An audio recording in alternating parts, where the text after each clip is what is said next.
Shalom, brothers and sisters. Happy Sabbath. Pleased to be here with you again. Deacon Yawasop. This is the Bible Book of our fathers, and we're here to continue the work of the Most High and bringing our people the relevance of the Bible to our people's lives. We as a people in this country particularly and around the world, we have been raised up in this society and not realizing that the Bible is our manual. It is our instructions to that guides us. It's our culture. It's our constitution. That's what the Bible is, and we are continuing with our series. And this particular series here, we're going to deal with what was it? Trauma. What was it? What was the name of it? Mental illness. Mental illness and trauma. Thank you. And this is basically a continuation from last week's class and lesson when we dealt with the non-discipline of our people. Whenever we did not keep the Lord's, we did not keep the Most High's commandments with discipline, it resulted in those terrible realities that we saw last week, where our brothers have been railroaded basically into jail, all kinds of ugliness that we saw last week. And those boys, we talked about Khalif Browder. We talked about the brothers in the Central Park 5 situation, Corey Wise and those brothers. We also talked about the other brother that was in the beginning that went to jail as a juvenile, as very young, because he a robbery that was botched. So these kinds of realities come upon us because we broke the laws of God, and because of our non-discipline of keeping the laws of God back then, the total fruition and the payback basically hit us in these days here. So it is our objective to realize what we've done and to return back to the Father. I'm Deacon Yawasop, and I have me. Shalom, Israel. I'm Captain Dakar. How y'all doing? Shalom, Israel. Happy Sabbath to you. I'm Captain Sariah. Most High in Christ bless you. Hey, Shalom, Israel. This is Officer Eli. Most High in Christ bless. Happy Sabbath. All right. All praises to the Most High. So, like I said, give me a couple of moments. I want to pull up something to make sure I got where's my other phone at? Give me a second. Sorry, brothers. Oh.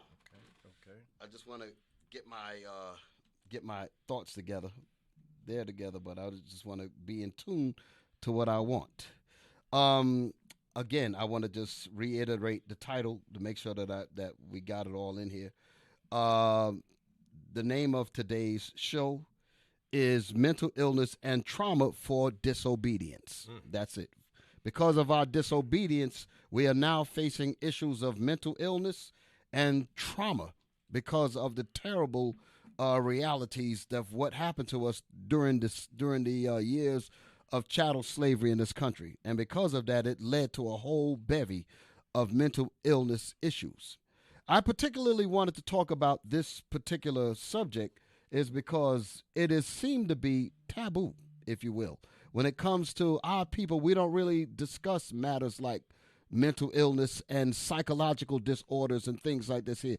Well, the Bible calls these things spiritual disorders. Okay, but for us to understand the application of the laws that pertain to getting our minds right from being spiritually disordered, in today's terms, we use words like mental illness.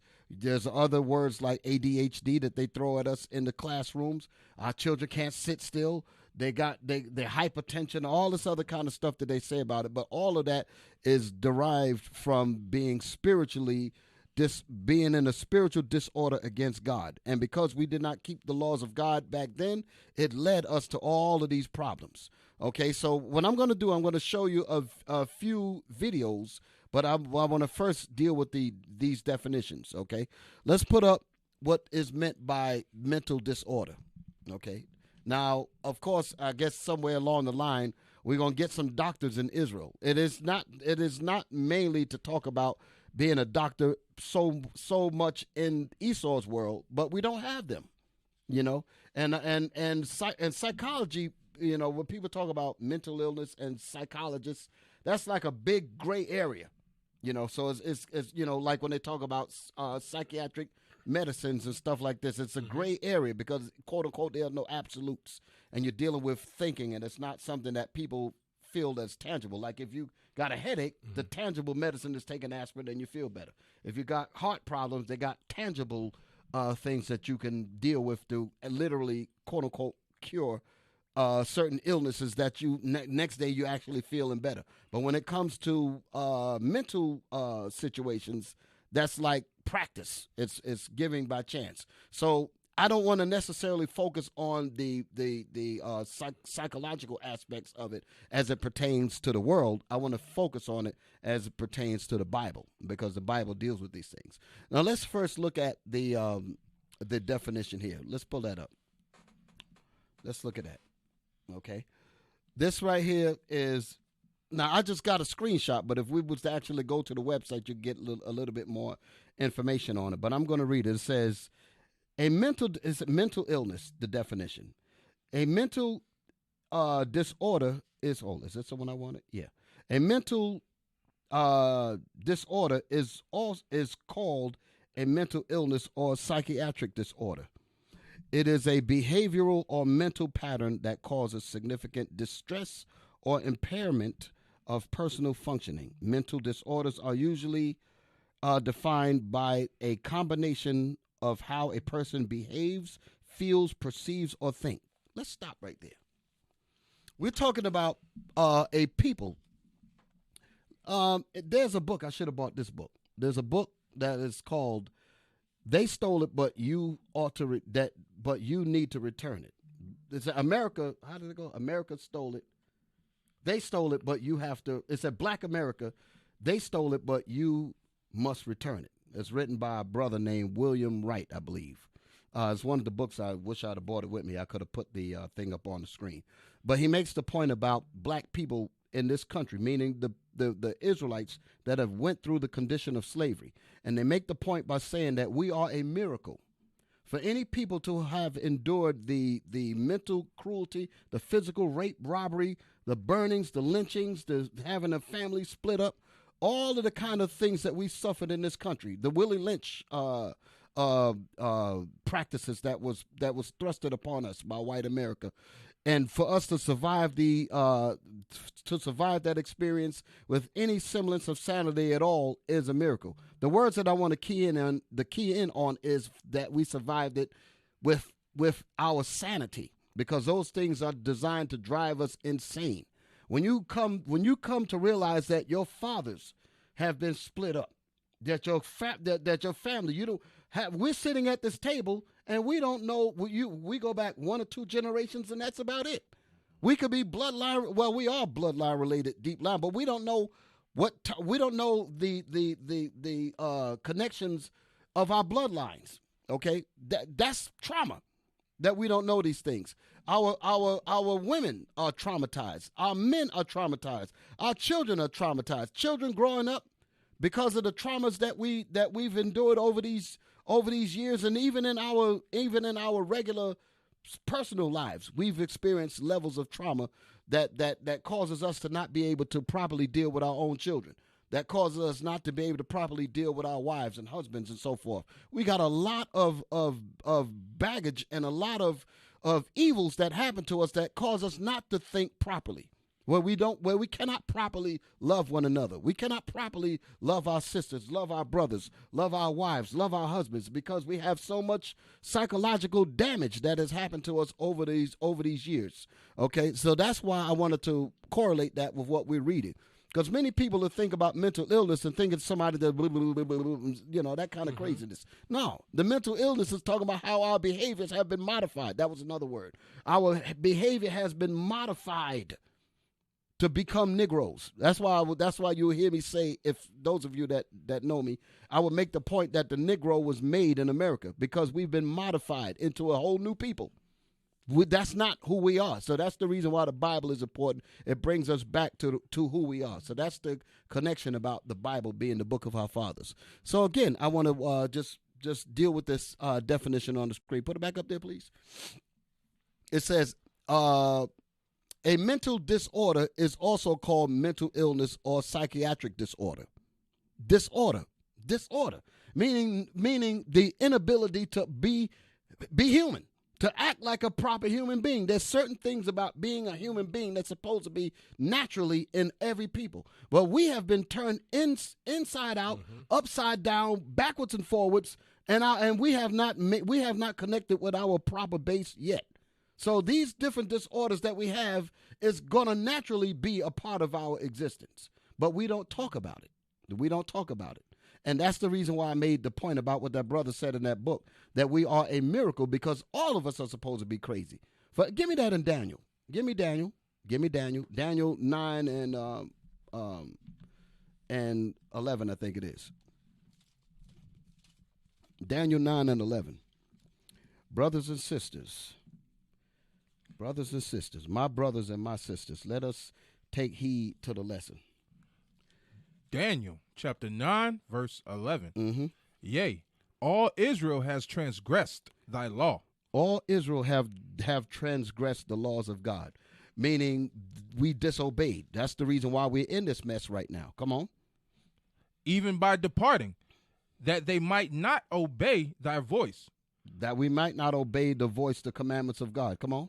Therefore, the curse is poured upon us. Therefore, the curse is poured upon us. I read last week about one of the curses was about how, when I was reading in, Deuteronomy 28 and 48 about the yokes of iron and all that. I think that's what I touched last week. Yes, sir. And talked about how we've lost we lost the greatness. I started with 47. We lost the benefits of being Israel. We lost for the abundance of all things. We lost all of that.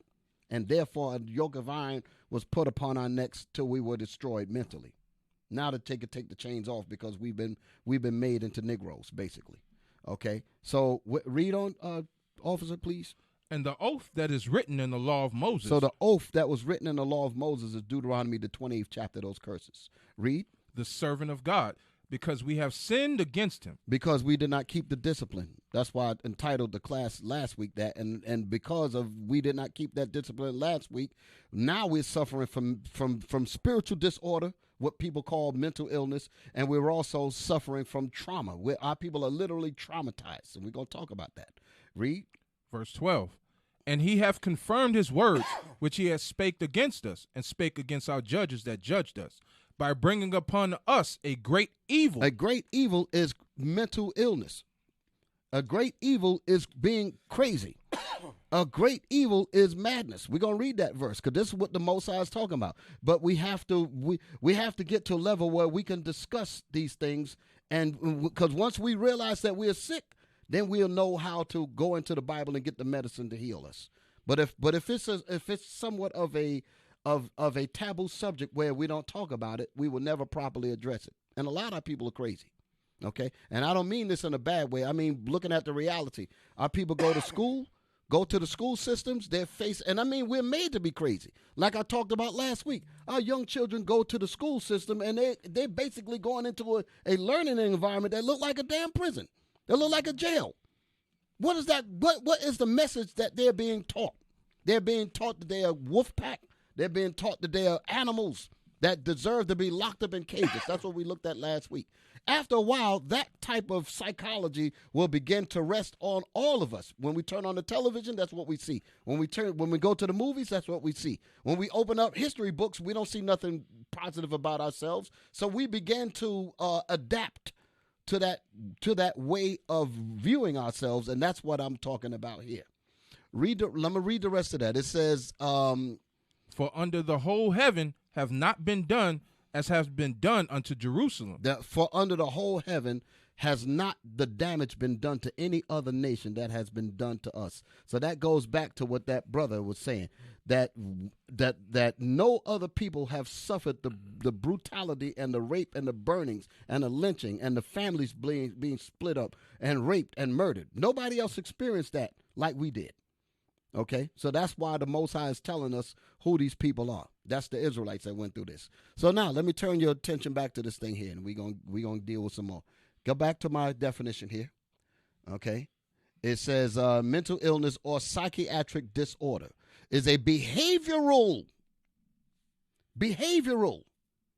This is the modification that I'm talking about. A behavioral or mental pattern that causes significant distress or impairment of personal functionings. Personal functionings, it ain't just mainly talk about putting on your shoes or putting your coat and your shirt on.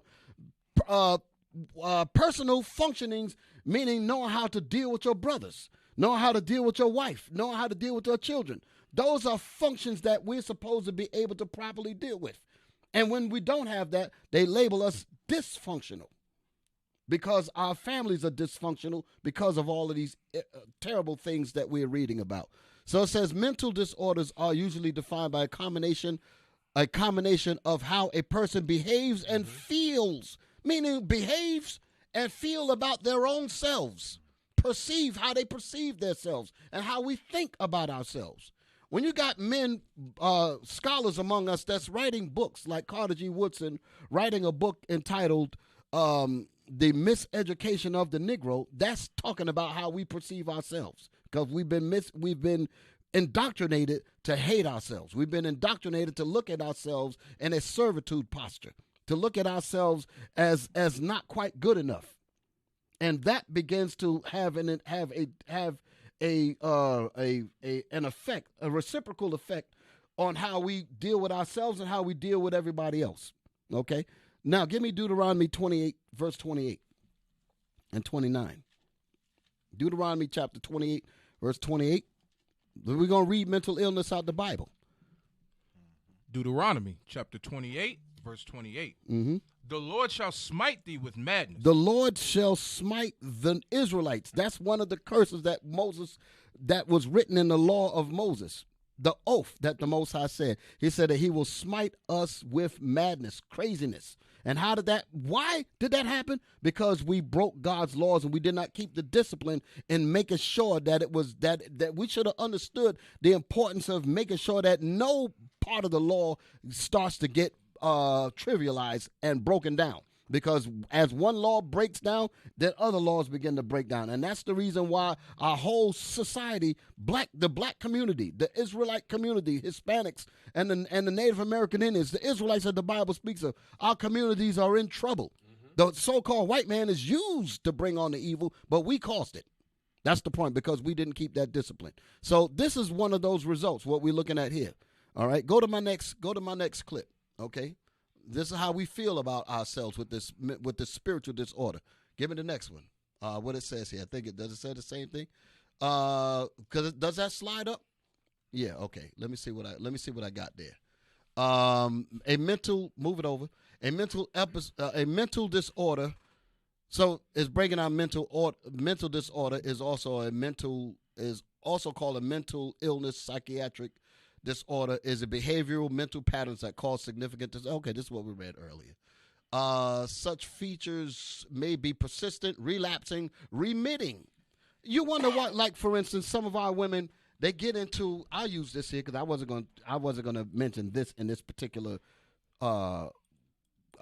caption here, but you wonder why a black woman, because they call her the biggest whore of the earth. That's what they say about our women. It's a terrible label, but this is what they say. They say that you can, they say that you could just give her anything and she'll just open up to you.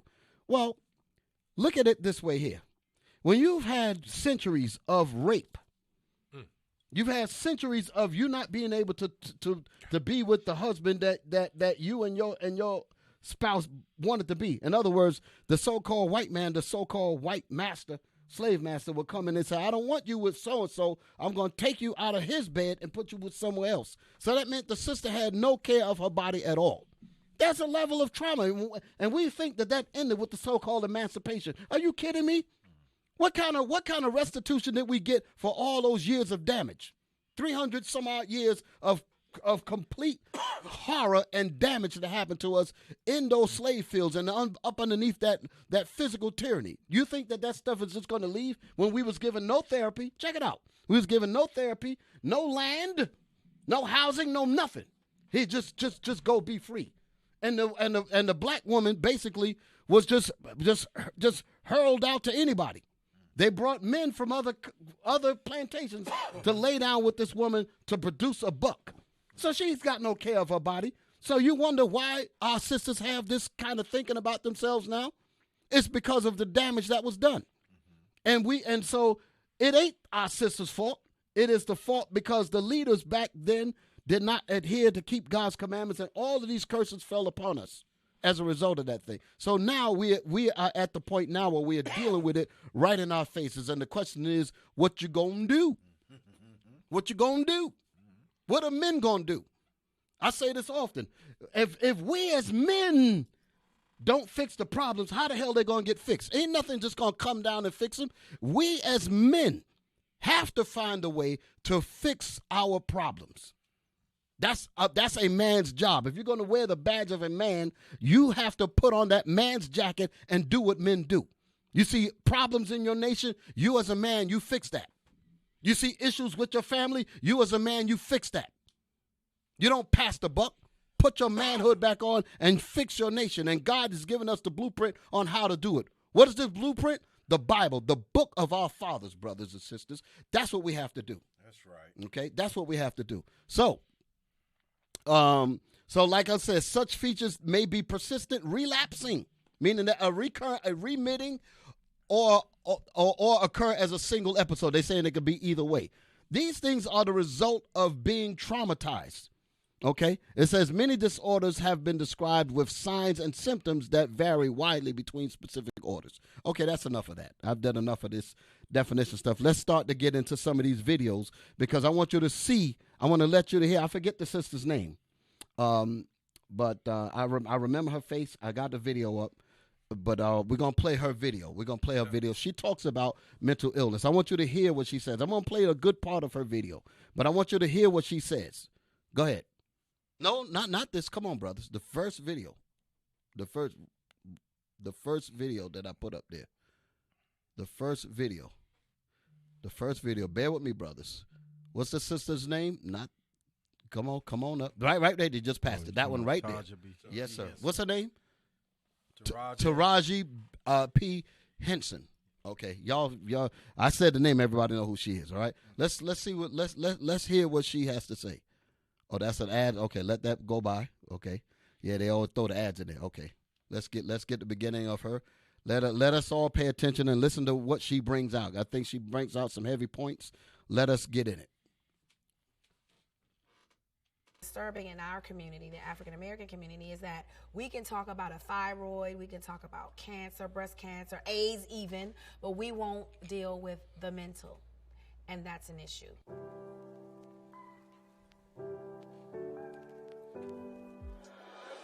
I struggle with depression and anxiety. I would have to say I realized it about 2 years ago. I noticed the mood swings. Like, one day I'd be up and the next day I'd be down. Feeling like I don't want to go out in public.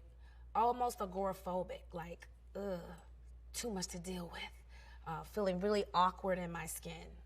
Feeling out of sorts, And just down. Like Debbie Downer. Like a dark cloud. And then there would be days where my brain wouldn't stop racing, I would think of the most worst scenarios in the world, which would heighten my anxiety. And, people were like, you just need to meditate and yoga and things like that. And I would do that, but my brain would still race. For me, there was no shame when I started to recognize it. It was like that I have to get some help because I'm the life of the party. And when I go dark, I go dark. I don't want to leave the house. And my friends started to notice me pulling back. My father, who also had his issues with mental health, was really open about it, about his manic depression. But, as I think back, no one else really talked about it. It was hush hush, or, he just crazy, or, things like that. For my dad, what he needed was a culturally competent therapist. Pause it right there. Stop. I wanted to... Culturally, what did it say? Culturally, I forget the other word she used, but she was saying that competent, right? Culturally thinking, competently. What's the word again? Culturally competent. Competent. In other words, you have to know black people. That's what she said. Competent in the space of knowing how to treat black people. A lot of times we talk about we want to get our problems dealt with, and we go sit on a Edomite's couch, a white couch somewhere, and they are not connected to our experiences or anything. The main point that I want to make is that, we in the Bible, because a lot of people come into the body. A lot of people come out of situations. I'm talking about people that come into IUIC. I'll use that as an example. And it would be good if we had brothers and sisters who had come out of the curriculum or the profession of dealing with mental illness, and then use that understanding out of the Bible to help our brothers and sisters. Because the reason why I say that is because profession gives you the opportunity to be focused on dealing with those matters exclusively. That's the reason why they call curriculum and courses, they call it a discipline, because a discipline meaning that you focus on that particular thing, and you will learn all of the nuances of mental illness. You will learn all of the nuances of what she mentioned, depression and things like that. You will notice that. So you are able to bring that into the body and repent and learn how to use the Bible to fix our people's problems. So it's not necessarily that I'm glorifying the curriculums and the things out here, but when the scriptures say about being sick, you go to the doctor. That's in the Bible, okay? And we need culturally competent doctors that know the scriptures, that know how to heal our people when they come in to repent. We get people that come in and we go inside the Bible. Flawless information here. But some things we might miss because we're trying to tap into all of the areas of their psychosis, if you will. We're trying to tap into all of the areas of the different experiences and the things that they grew up with. And we might not get out of 10 of them, we might get 1 or 2. And then we'll treat that with what we have in the Bible. So that's what I'm saying. Y'all understand what I mean? So nobody trips out. So dealing with these kinds of things here, we want to be able to take the Bible to bring solutions to our people's problems. And like our elders used to talk about, this Bible is a big book. It deals with all of the aspects of our people, including issues like this. Okay, so that's what we want to get to, that level where we can also deal with our brothers and sisters and bring them to the proper healing of the scriptures. So she's talking about depression and anxiety. I see that's another part of what she's talking about. All right, play on. Did y'all want to say anything? No, you good, D. Okay. Okay, play on. Or, things like that. For my dad, what he needed was a culturally competent therapist. And it's not even about the skin color or the race. It's about being culturally competent. And the reason why we can't find culturally competent therapists is because at home, in the African American community, we don't talk about mental health. It's a stigma surrounding it. And when you have no one to talk to, what a person usually do is they will try to self-medicate. We're just not allowed to be. She mentioned self-medicate. Pause it. She mentioned self-medicate. That can resolve from a myriad of things. So, but one of the things I want to talk about in terms of being self-medicating, the reason why we do it is because we don't trust the doctors. A lot of us don't go to the doctor. We don't trust them because we are familiar with the Tuskegee the Tuskegee Institute, the Tuskegee experiment. We're familiar with that. We've heard horror stories about our people going in there and they're switching medicines up. We've heard these things. So we're paranoid about going into the doctor. Okay, so when we talk about, and I want to kind of move away from the term mental illness and things that they use in society. Let's call it for really what it is, spiritual disorder. Because we are not keeping, give me that thing in the Bible, the laws of God are spiritual. Let's put more context into this because somebody might be thinking, I don't know how we think. Hey, why are Deacon going in to talk about all this stuff in the world? I ain't talking about stuff in the world. I'm talking about us. Romans, right? Is that it? Romans 7. Read that. Romans chapter 7. I'm letting you know that the Bible talks about us spiritually crazy. Come on. Romans chapter 7, verse 14. For we know that the law is spiritual. For we know that the law of God is spiritual. Meaning that there is a psychological component to understanding how the law works with us. Go ahead, read it again. For we know that the law is spiritual. The law has a spiritual effect on us. When we stop, I'm going to give you another example. Hold that. Give me Proverbs, give me Leviticus 19 and 29. Okay? This law of God is spiritual. I'm going to bring out some of the spiritual components that the law brings. Read. Leviticus chapter 19, verse 29. Do not prostitute thy daughter to cause her to be a whore, lest the land fall to whoredom and the land become full of wickedness. When we did not keep that law, because the prostitute our daughters got our women, got our young girls talking about they can have boyfriends, got our young girls talking about they going out there with the tight pants on.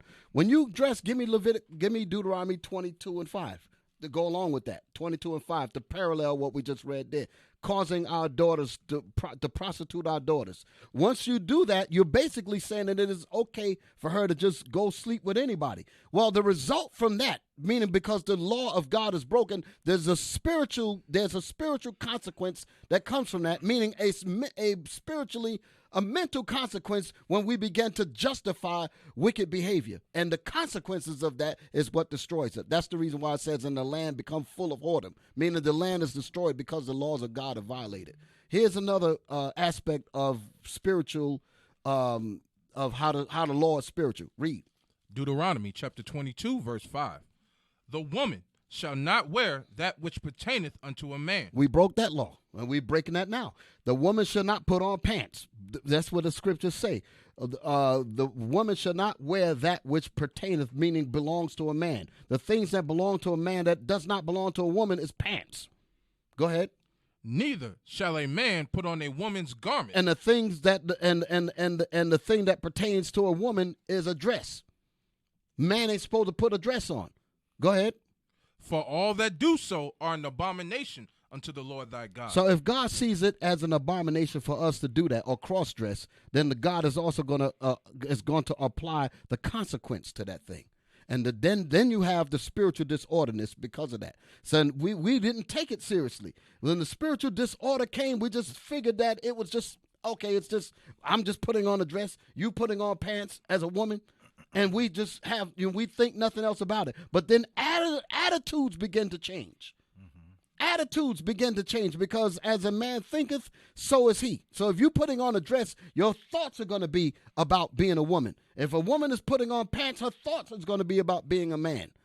And what's going to happen when that happens? Then you're going to have disorder in the house because now the man ain't wearing the pants no more, basically. The woman's wearing the pants, but he has a spirit in him knowing that he's supposed to run the house. He can't run the house because you're busy trying to run the house as a woman. There's a problem there. I ain't taking care of you, woman. Divorce, hell. You pregnant by somebody else, I'm out. Now you got kids growing up with no fathers. These are the kinds of things, these are the results that come from us violating God's laws, and that's the spiritual illness that we have in our communities. So our people are trying to find out. She's talking about going to a therapist and so forth. The therapist is here in the Bible. That's where the real medicine is. But I use this to show you that this Bible has a much bigger role than what you might be thinking about. It has a bigger role because our people are messed up and they don't really know where the real healing is. You go spend all kinds of hundreds of dollars to lay on somebody's couch and come out just as crazy as you were when you went in. That ain't no real healing. But if the people that's in that profession could come in and learn how to properly apply on how to recognize the symptoms of trauma, the symptoms of spiritual craziness, then they could know how to do, or let me use another word, self-esteem issues. A lot of us have this low self-esteem about ourselves. You got a lot of doctors that are out here that understand that, like the sister that we often talk about, Joy DeGroot. Her, formerly known as Joy Leary. We got a lot of brothers and sisters that go, like another brother named Dr. Jawanza Kunjufu that wrote this book called Countering the Conspiracy to Destroy Black Boys. Okay, when you got situations like that, or you have another brother named Tom Burrell who wrote a book called Brainwash. All of these things deals with the mental.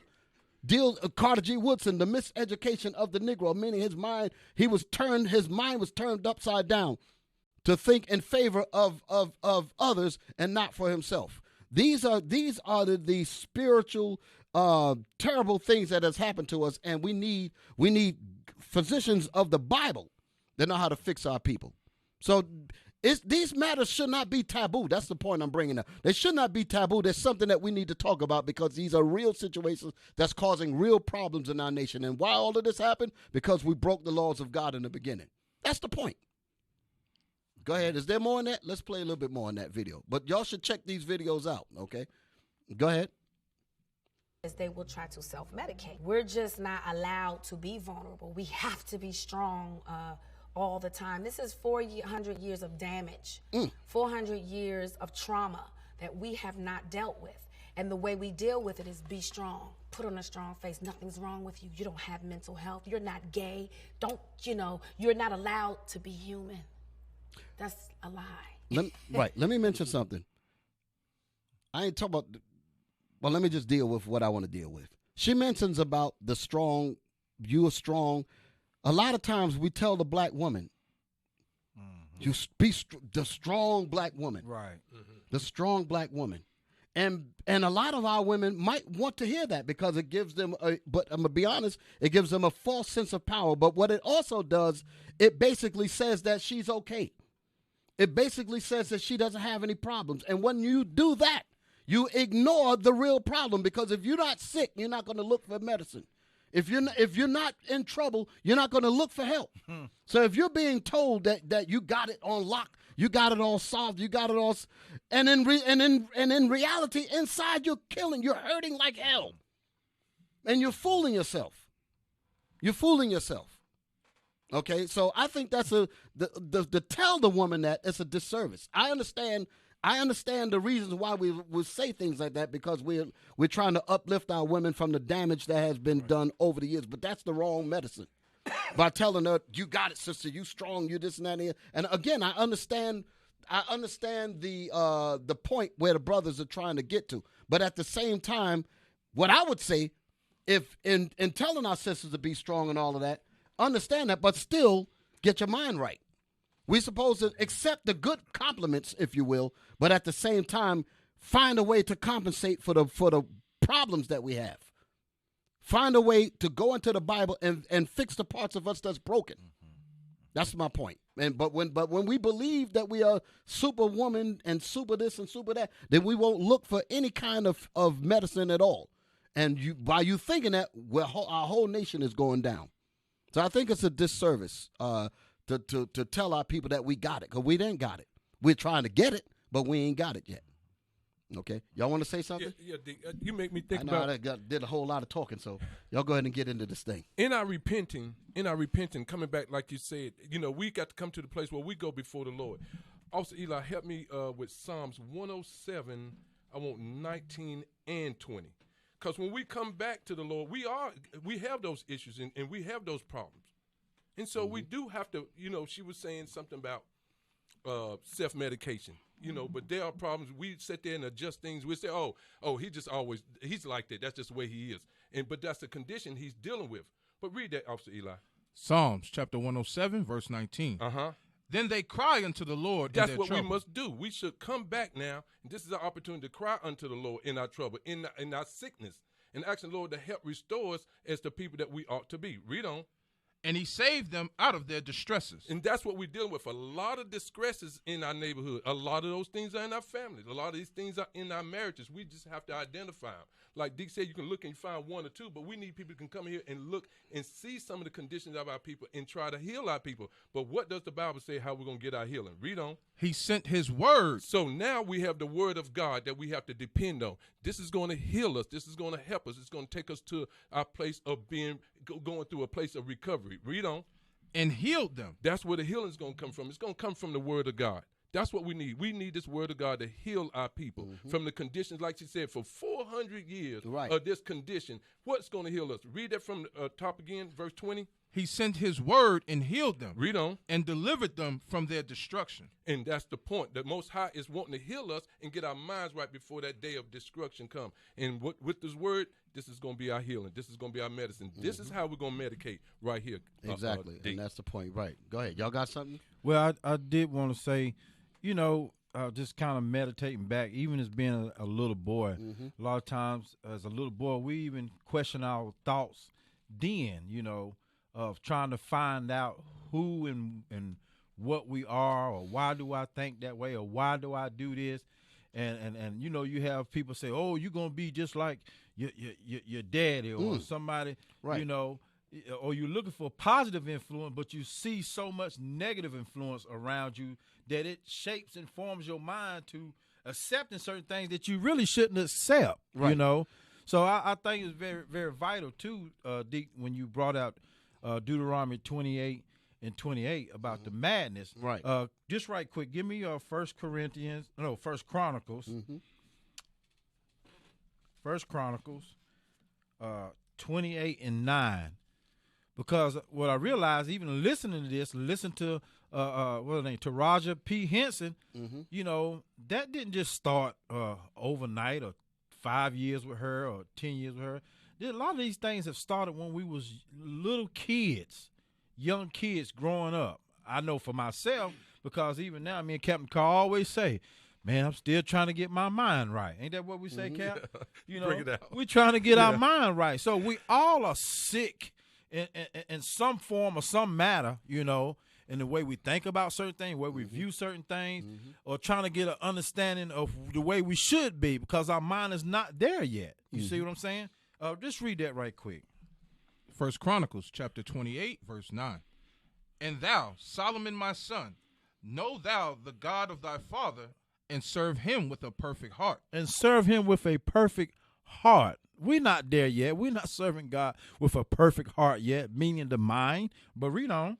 And a willing mind. That's the point I'm trying to make. With a willing mind, okay? But we got to know what we're willing after to get to that perfect heart, or get to that mind. We need direction. We need guidance, right? And that's what we're bringing out here today in the radio show, the Bible, the book of our fathers. But read on. For the Lord searcheth all hearts. He searcheth all hearts, all the minds. Okay, read on. And understandeth all the imaginations of the thoughts. Man, he understands all these crazy thoughts and the things that come to us, and the things that we've been inflicted with, and the things we see, and the things what's going on. Right. Okay, but read on. And he will be found of thee. Uh-huh. But if thou forsake him, he will cast thee off forever. That's what I wanted to bring out right there. He will cast us off forever. Go ahead, Deacon. That's what happened there. Go ahead. You got. Well, I wanted to expound on something that absolutely. that Cap said, and then I'm gonna bring you in. Go ahead. Captain mentioned about the children are being basically told that their fathers are nothing. I just use that as an example. Our children grow up, and we don't grow up with our fathers, and we don't grow up with the right family. You know, you destroy a nation by destroying the family, and that's what had happened to us. Now we are left on our own to try to self-medicate, you know, because we have not been given the proper tools to how to fix ourselves. But just examining that alone, you as a child, you brought up, and your mother and father is dysfunctional, that's going to have an effect on you. That's going to bring forth a negative effect on everything that you touch. When you get in your relationships, that's going to have, in your marriage, it's going to have a problem. Your relations with your brothers, your sisters, all that's going to have a huge, serious problem in your interactions with each other. That's a form of mental illness, regardless of what they say about it out here. But mental meaning spiritual. Spiritually, we're supposed to be sane. Spiritually, we're supposed to know how to deal with each other as human beings, as brothers and sisters. We're supposed to know this because we were made in the image of God. But the fact that we're not doing this, meaning something happened. So this is what the Bible is to do, to bring us back to our Creator, which is His Bible. Officer Eli, you had some jewels you wanted to drop. Go ahead and hit it. I want to look at Jeremiah 17 and 9, because, you know, with mental illness, God said we had a mental illness, because to go away from the commandments, something has to, if he tells you specifically, I created you and this is how you ought to live, and you go outside of that, something has to be wrong with our brains. I got you, officer. Okay. The book of Jeremiah, chapter 17, verse 9. The heart is deceitful above all things. And first and foremost, we have to admit that we're sick. And that's what she was talking about. You got to admit that you have issues, that you have problems, to get help. Go ahead. And desperately wicked. Read on. Who can know it? Who can know it but the one who created it? Go ahead. The Lord searches the heart. I try the reins, even to give every man according to his ways. Go ahead. And according to the fruit of his doings. And that's what happens, is we end up staying encompassed and trapped in sin, and being broken down as a society, our women and our men. And it goes back to what? Sin. It goes back to us breaking the commandments of God. And we got to come out of that in order to get help, in order to get healing. It says we got to go to the word to get it. Can we get Isaiah 1? and verse 5. The book of Isaiah, chapter 1, verse 5. Why should ye be stricken anymore? Ye will revolt more and more. And the more we go out, the more we're trying to gain a better understanding to help the community. It said they will revolt more and more. Go ahead. The whole head is sick. That's the problem. We're all sick. And in order for us to get healing, we got to be open to the understanding that you do have problems. But you got to go to the doctors to get the medicine administered. Mm-hmm. And the whole heart faint. And the whole mind is faint. Go ahead, Deep. Absolutely, absolutely. So we're reading in the Bible to let us all know that there is a spiritual problem with us. There's a spiritual problem in our people. Okay, the society calls it mental illness, but the Most High is talking about that it's a spiritual issue. It's a spiritual problem. So as we were reading in them scriptures about the law is spiritual, the law is spiritual. Okay, and we have not taken the laws of God seriously. We need to understand that this is what we have to return to in order to fix our spiritual problems. Let's play some more in that with the sister. You're not allowed to be human. That's a lie. We hurt and we're suffering. When you think about the trauma the African American community has been through since we've been brought to this country, we have not dealt with that. And then you get to these microaggressions that are happening right in front of our faces every day on television. Women's sons are being taken from them for no reason at all. And through that, we still have to be strong. How fucking dare you? How dare you? How dare you put that on me? I felt pressure to be strong as a black woman in Hollywood because I kept hearing that term. Everyone kept saying, be a strong black woman, strong black woman. Then I realized that's a myth. It means that I'm some superhuman in some kind of way where nothing affects me, and that is so far from the truth. Sometimes I don't want to be strong.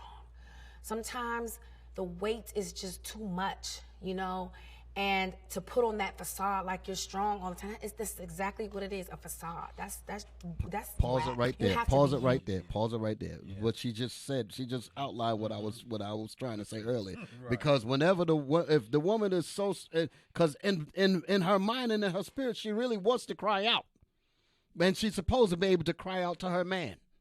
She's supposed to be able to lean upon her man. She's supposed to be able to get strength and encouragement from her man. She's supposed to be able to do that. But if she's being given the myth, just like she said, the myth, you're strong, you don't need anybody, sister, you're okay, you're good to go. Meanwhile, your children are all in jail. Your children are all getting shot up in the street. I'm just look at the reality of what we're talking about. But you fool our women. Imagine that. They got the power to fool our women. That don't even sound right. No other man is supposed to be setting up headquarters in your woman's head. And we gotta deal with that as men. That's a slur on our manhood. That's a slur on our manhood. No self-respecting man would even be happy with that. Somebody else programming his woman's head, telling her this, telling her that. Meanwhile, she's catching hell, and you can't do nothing about it. That's the curses that happened upon us for breaking God's law. So all of these things have a spiritual dimension. All have a spiritual it's a consequence. Thank you. A spiritual consequence. Okay, and we need to recognize that. All right. Can I say one thing? Sure. Something I picked up on. She said too, which was very vital, and we see it a lot. Is we put on a visage, you know, a decoy or a mask or a disguise, you know, to cover up who we really are. But really deep down inside, you know, I'm looking for somebody to relate to find out how to fix my problem. Exactly. Somebody that may have gained experience or overcome it, so I can learn how to overcome mine as well. But we'll put on a facade. But when we do find somebody that they can relate to you, man, it's like a breath of fresh air. Right. You know, I ain't got to walk around and act like I got it all together all the time, and then ignoring the problems as they right before your eyes continually to manifest. You know, act like it ain't there. And it's constantly, you know, like she see her people constantly destroyed, you know, while you going around being a strong black woman, your people and your other sisters and men are being tore down, you know, destroyed. So it don't look good if I'm being all strong black man and all the other men around me are looking destroyed. Do it. You know, when they say strong black woman, you got to think about a woman like Coretta Scott was it King. You know, Malcolm X's wife. Those were strong black women or black women because they stood behind a strong black man to help push him to help further the agenda of building a positive and a community that wasn't divided. That's right.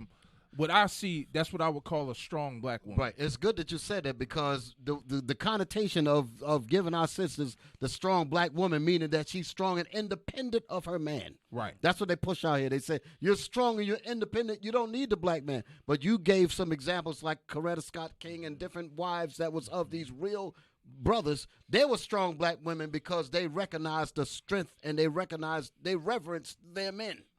That's where it's not one without the other. Exactly. You got to have the man. Family. Exactly. You can't talk about a strong black woman and she ain't got no man. What the hell is this? Where's her family gonna come from if she ain't got no husband? Right. What the hell you mean she's a strong black woman by her damn self? With everybody running through her like Grand Central Station. That ain't no strong black woman. Right. Bring it out, This D. is ridiculous. Right. But this is what the sister is saying. Give me Job. Let's see. I'm looking for the one. Yeah, that's there was one.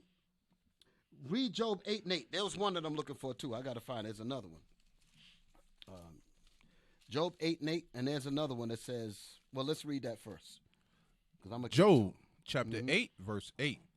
For inquire, I pray thee, of the former age, and prepare thyself to the search of their fathers. So this is us returning to our fathers. There's one that says, search thy fathers. Where's that one at? I think it's in Job as well. I'm coming back to this because I'm trying to find it. Is it? I can't think of where it's at. I'm getting it mixed up with Job 32, but I don't think that's it. It says, I think it's Deuteronomy. Is it Deuteronomy? It's 8. Okay, that's the one you read. No, okay. yeah. Is it Deuteronomy? Deuteronomy 32:7. I think that's the one. Let me see if that's it. That's it. That's the one, right? Read that. Read that. This is what the problem is. Deuteronomy chapter 32, verse 7. Remember the days of old. That's it right there. Read it again. Remember the days of old. Consider the years of many generations. This is what our problem is right here. It says what? Remember the days of old. That's a commandment for us to do as the Israelites. We're in this spiritual mess because we're not remembering our Constitution, our forefathers. We're not remembering that. You basically take us away from the Bible, which is the book of our fathers, and got us living in this Babylonian mess, talking about something we're strong black woman, strong this, strong that, and you are disconnected from the base. You're disconnected from your heritage. So there's no strength in that, and our enemies know that. Read that again. Remember the days of old. Consider the years of many generations. Meaning you have to go into the Bible to consider the years of many generations, meaning that our forefathers is in this Bible. Read. Ask thy father. Hold it. Ask thy father. So if we are to ask our father, yes, it's mainly talking about the Bible, but it's literally talking about your literal fathers. You have to go to your dad to find out where you came from, to find out your heritage, to find out where you got your name from. All that you got to find out from your fathers. But if your fathers is out of the house and destroyed, you don't have that connection. And that connection is broken. And being that connection is broken, we're not strong at all. Here come the enemy. You're strong. You're strong. You ain't strong at all because the connection to your strength is cut off. Read that again. Remember the days of old. Consider the years of many generations. Consider the years of many generations. Come on. Ask thy father. Ask your fathers. Ask your daddies. But wait a minute. My daddy is not in the house. My daddy has been chased out during the welfare years in the 70s. We're going to talk about that too. Okay? Ask thy fathers. Go ahead. And he will show thee. And he will show thee. He will show us. He will show us. So this is what we're missing in our community. This is what we're missing. Okay? And that's the correlation, Deke, of history. For an example, can we get Tobit 5? Mm-hmm. It was important that we knew who our ancestors were, where our lineage was. that was evident. That's why we always should go back to the Bible. I want verse 10 through 13. Let's see what Tobit did when he met with somebody. Let's see what Tobit asked his brother. The book of Tobit, chapter 10 and verse 13. Tobit chapter 5, verse 10. 5 and 10. My bad. I got you. 5 and verse 10. Then Tobit said unto him, Brother, show me of what tribe and family thou art. He asked about his stock, his lineage. He said, where you come from? Who's your people? Go ahead. To whom he said, Dost thou seek for a tribe or family? Or a hard man to go with thy son? Go ahead. Then Tobit said unto him, I will know, brother, thy kindred and name. He said, I want to know who your people are. You're not going, my son, anywhere until I know what type of lineage you come from. I'm not just going to send my son with anybody. That was a father dealing with his son in a way that I'm not just going to let my son walk down the street with anybody. Exactly. I want to know the lineage of who this person is in this background. Right. That's what you call parenting. That's what motherhood and fatherhood is all about. But all that got destroyed. And at the same time, while they destroyed it, they said that we're strong. That's a facade, just like the sister said. Okay? That was it on there. I just wanted to show that as an example. Right. And that example that Officer Eli just used, there again, I'm thinking back. I remember my oldest son, he was about 5 years old.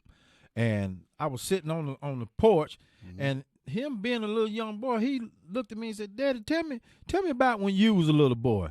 It kind of caught me off guard. You know, I said, wait a minute, you ain't but 5 years old. What are you worrying about that? You found out how important that is. It's very important, you know. And at the time, he made me think, what can I tell him? Right. You know, because he needs to know. But at least you was there, Captain. Just think about these boys that don't have a father that even ask. That's a good and point. you wonder why our kids come up in the school system the way they all messed up. And then when they see the teacher, they see the black man teacher. The black man teacher don't understand the reason why the kids are responding to him that way, because they say, listen, I don't have no father at home. I'm looking at you as my father. That's a good point. And I want you to raise me. And the black man that's in the classroom or in the community, he doesn't understand the reason why the child is reaching out to him and acting up, as they say, acting up and cutting up. It's because he's not getting to do what your son had the privilege to be able to do. And did you say one time before? I think you mentioned a guy had mentioned to you, say, you know, what do I do? These kids act like I owe them something. Right. You know. Right. You know what I'm talking about? Yes, sir. Yes, I do. Yes, I do. Yes, I do. And we do. Yeah, we do. We That's do. the point. We do. That we do. And the brother did get that point after we talked to him for a minute. Okay. So all praise to the Most High. All right. So with that, we're gonna take a break, and we'll be back in 2-3 minutes. Shalom, Israel. We'll be right back.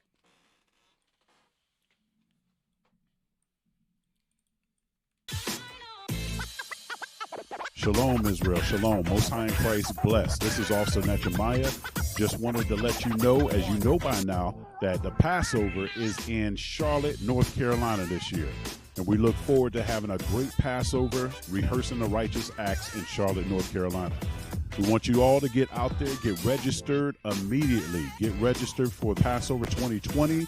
And the early bird promotion, you have an opportunity to actually have all your funds refunded. Now, keep in mind, we are accepting half payments. But if you put your half payment in, if your name is drawn, then the rest of the amount will be paid.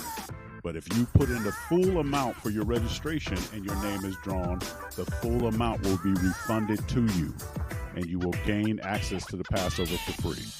So with that, we say shalom, Most High in Christ bless. See you at Passover 2020 in Charlotte, North Carolina.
All right, we're back. We're back, brothers and sisters. We just want to interject and make this point. Captain Sarai, give it to him. Yes, sir. Shalom, Israel.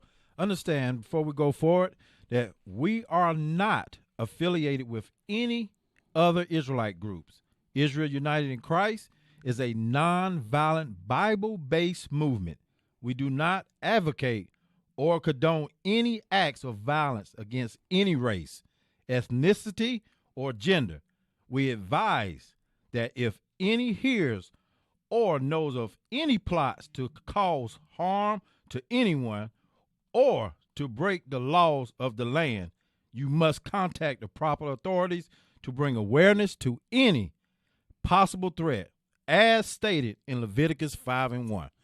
All praises. All praise to the Most High. So we're moving on with the show. What I want to just briefly get into to continue to talk about the damage that has happened to us. There's a lot of things that we continue to suffer from. Some of the things, even suicidal thoughts, as a result of the mistreatment and the fairness. Okay, some of us have worked in the medical field. Some of us have had jobs that were connected with medicine, with the medical industry and things, and we've seen trauma. We've seen our people come into the hospitals for all different kinds of reasons, and some of us got the chance to talk with some of these people that come in, and they have said some heavy things, and it really makes you feel bad and terrible about the ordeal that they themselves are going through, although we're all going through them. But just to hear some of these people's stories is really heartbreaking, okay?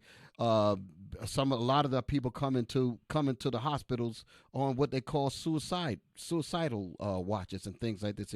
All of this, again, is a byproduct of us not adhering to the scriptures, not adhering to the laws of God, and some of the consequences of us breaking those laws have led into some of these things here. So I don't think this was my next video. Was this the next video on the list? It wasn't this one. It was the one it was still with the other ones. Please go back to the other things. The second one, it had the same sister again, and the next one. Mm-hmm. Go back up to the top, right. Now I'm gonna go back into that there. But what I wanted to get into is talk about suicide. That's another problem that we deal with. I'm going to read something out the scriptures that's going to identify that, yes, the thoughts of suicide was in the Bible. I'm just going to just give a brief situation that went on with our sister Susanna in the Bible. And this was a situation where you had these two priests that wanted to sleep with one of our sisters. Okay, and if she did not agree to sleep with him, they were going to lie and say that she did it. And then, that meant death. So when this happened, it's put her in heaviness. And listen to what it says. Give me the book of the history of Susanna, and start with verse 20. It's going to read like 2 to 3 verses. Read that. History of Susanna, verse 20. Behold, the garden doors closed. The garden doors are shut. These are these wicked dudes, these wicked men. Go ahead. That no man can see us. That no man could see, because she was a beautiful woman. Go ahead. And we are in love with thee. And we are in love with you. Let's listen to this here. I say the reason why I'm bringing this up and correlating this is because I'm gonna tie this into what happens on social media. Some of our people are wicked as hell. Okay, read that again. Behold, the garden doors are shut, that no man can see us, and we are in love with thee. We're in love with you. Go ahead. Therefore, consent unto us and lie with us. And lie with us. Let us pop you. Let us have sex with you. Let us run a train on you. Let us run a train on you. These two wicked niggas. I'm sorry I had to just say it because it's just unbelievable. Okay.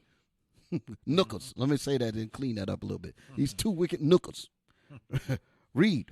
If thou wilt not, we will bear false witness against thee. Listen to that evil right there. If you don't do this, we will lie on you. We will lie on you. There has been the Negroes, our people, talking about wicked as hell. Some of our people get on social media and try to destroy brothers and sisters' lives because they can't get their way. Okay, I think of a situation with one of the prominent men in our organization, where you have brothers that sat. I'm just show you how they use social media. Sat in this brother's house. I just can't get over that. Sat in this brother's house, his wife and family. They sitting in his house, eating his food, sitting on furniture. Then later say he stole it, and put all that business out there on social media. Got him in memes like a criminal and all kind of stuff. All that mess, all that, and have his family embarrassed, have his kids, all that evil. All of that evil. And these are the same nookers that sat in this man's house. That's what you call evil to the utmost. Now, let's go back to this here. I ain't going to deal with no more of that. That whole situation is going to come to light, and we're going to let the Lord deal with that. But I just wanted to mention that because I just think about how evil people can be. And that's how we deal with each other. Okay? Go ahead. Read. If thou wilt not, we will bear false witness against thee. We will bear false witness against you if you don't do what we want. Go ahead. Now listen to what this kind of pressure does. That a young man was with thee, and therefore we'll say that a young man was with you. We'll say that you up there doing this nasty stuff. Go ahead. Therefore thou didst send away thy maids from thee. Mm-hmm. Then Susanna sighed and said, I am straitened on every side, for if I do this thing, it is death unto me. So, what kind of thought you think is running through her head? And these were priests. These were big-time dudes, big-time preachers, basically. If they put a word out against this sister and say that she went and did this evil, she's going to get put to death. So now she's worried. Just imagine, just bring it up to date. Let's say that these nookers went on social media and said this about this sister. Because this is what be happening. People get on social media and do the kind of nooker stuff that we see here. This is what they do. You laughing. Because that's what they do. They get up there and they will do stuff like this here and try to destroy men's lives, try to destroy women's lives, try to destroy whole families. You videotaping, you taking a crib where the baby would sleep. You take that, and that's fun to you. That's stricken with madness. This is the kind of stuff that we do. But my point behind that is that just imagine how that family felt. Imagine how the wife felt. Imagine how the kids felt seeing that. And then they still have to go to school and they still have to deal knowing that all of that stuff was all over the internet and all of that. That would make you want to commit suicide. That would make you want to go run and hide in something and destroy you. But that's how we get down. Okay, so this sister was feeling the same way. She said, these dudes are lying on me because I won't give them their way. Go ahead. You were gonna say, Captain. That's it on that. But Dick, you hit it right on the head because that's straight madness. You would drive a person to the point where they feel hopeless to the point they would just rather die, just take their own life. Mm-hmm. That's a level of evil. I must say that's a level of evil. And this happened, and I don't like to bring things like that on this show, but that happened in IUIC. A lot of y'all know about that, all that foolishness that happened a year ago. But the reason why I brought that up is because I used to talk to people that used to come to the hospital. Mm-hmm. And when they come to the hospital, they would tell me about situations like this, where they felt like they were going to die because their reputation was destroyed, because this happened to them, that happened to them. And they really felt like like I want to off myself. So because of our wickedness and disobedience against God's laws, that also became a reality of our existence. This is absolutely crazy. Okay, let's get into the video. So we're gonna touch more about this whole thing. Probably in another show. We're probably gonna dedicate a whole show on suicide and things like this here with the scriptures, okay? But we're covering various subjects tonight. Let's play on. We got, the same sister's back, and this time she's on The Breakfast Club, right? Go ahead. Hit it. Watching The Breakfast Club. Just fast forward it to the point. I don't need all that intro. Okay, there you go. Taraji's coming Monday. You better yours. wear that shirt. Oh. So I said, you know what, I'm going to wear it today. I thought that was a Terrence Howard t-shirt. Because she went to Howard.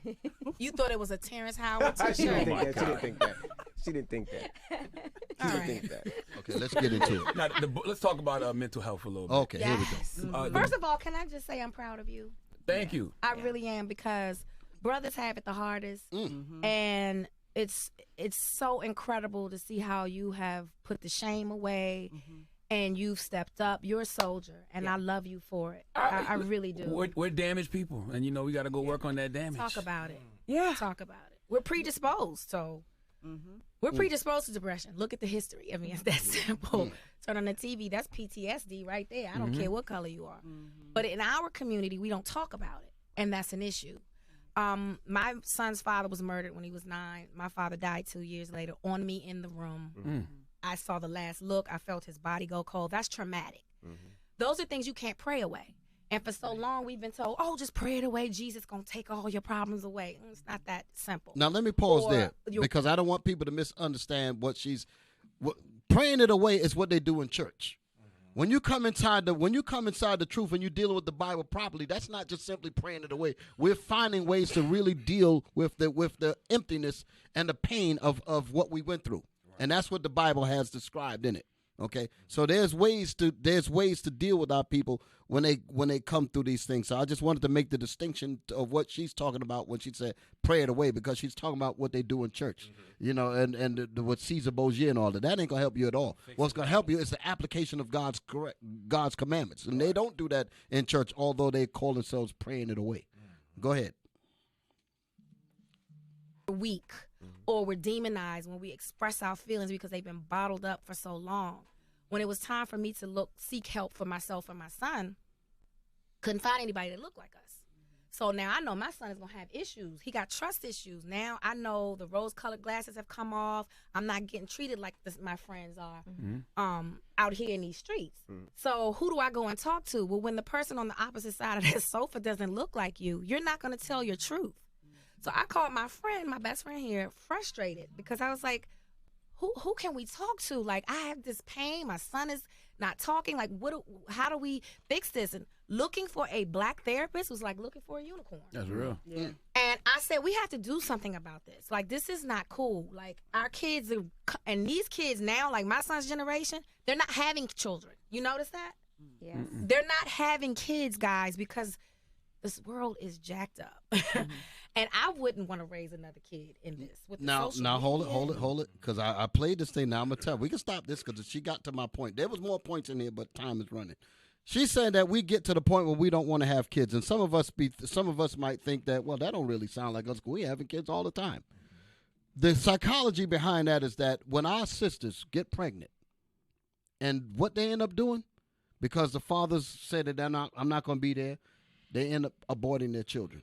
Because they said, for me to have this child in this world, I'm going to be stopped at everything. So we don't have any incentive to give birth to our children, okay? Because all of the odds, everything is stacked against us, okay? So a lot of just that on itself bears weight on a woman. If you've ever dealt with, I've dealt, I got years in this earth. I've known women that have had miscarriages, that have lost their babies. They ain't seen them. I mean, their minds, that thing stays with them. That thing stays with them. Women that have aborted children, that thing stays with them. They don't forget that. And when they get to the point of them being said that, oh, you're the strong black woman and all that, that's basically telling her to ignore the pain so that she never deals with it. Dealing with it is listen, sister, like the scriptures say, Christ brings us into the scripture and said, go and sin no more. Okay? So you've been forgiven. Repent and come unto me. Okay? That would be a more healing thing than to tell her that no, nothing's wrong and to go do it again as a strong black woman. That's an avenue of destruction. Okay? So I want to go to something. Let's get set with I think I'm going to have to skip some of these videos. Now get the video that you was holding up there, the other video. We're gonna skip the next one. Skip that one. I did want that one, but yeah, that one there. Just hang on to that. I'm gonna read something. I'm gonna jump in and deal with some of the things that have messed up our psychology, so to speak. I'm reading out of a book called, let's get it on camera, Dr. Joy Leary. I talk about her. I got several books here, but I'll bring them out as as time permits. Joy Leary Joy DeGruy, post-traumatic slave syndrome. And I'm going to go into this part of the book that speaks about the 18th century rationale. She makes the point and she talks about this. Let me see. Let me just try to see what I want to bring out of this. She brings up about this biological scientist named Carl von Linnaeus. Okay, he lived from 1707 to 1778. Okay, this was what this biological scientist is the one that's basically going to give the strengths and weaknesses of all races, similar to what they talk about. What's his name? Man named Johann Blumenbach that divided the races. The color line that he divided them. This is similar to this thing here. Linnaeus describes the human family. I'm going to read what it says here. Linnaeus, and I'm going to show you how it affects us today. Just bear with me, brothers and sisters. Linnaeus describes Homo africanus, meaning black people, as reddish, caloric, abstinent, contented, and regulated by customs. So he's describing the Native American Indians, I suppose. Then he says Homo Europeans. Now he's talking about white people. He says he describes white people as white, fickle, sanguine, blue-eyed, gentle, and governed by laws. Wow. White people governed by laws. This is what he writes. This is racist as hell. Ain't a shred of evidence like the sister points out in this book to this thing. But being that they put it in a book, it's in your classrooms, it's on your TVs, it's in your movies, and these kinds of false definitions weigh on us, and we begin to internalize somebody else's definition of us. That's the point that I'm making. Let me go on further.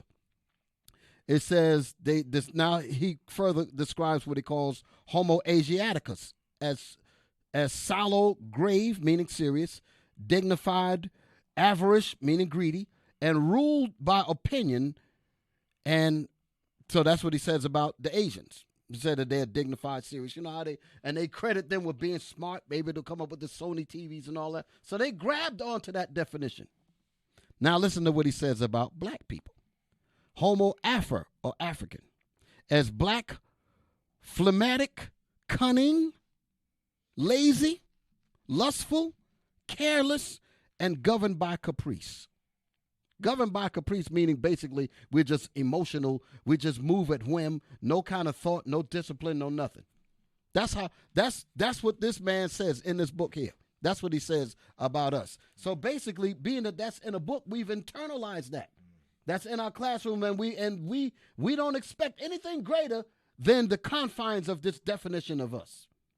And let me show you how far it goes. I've got another section.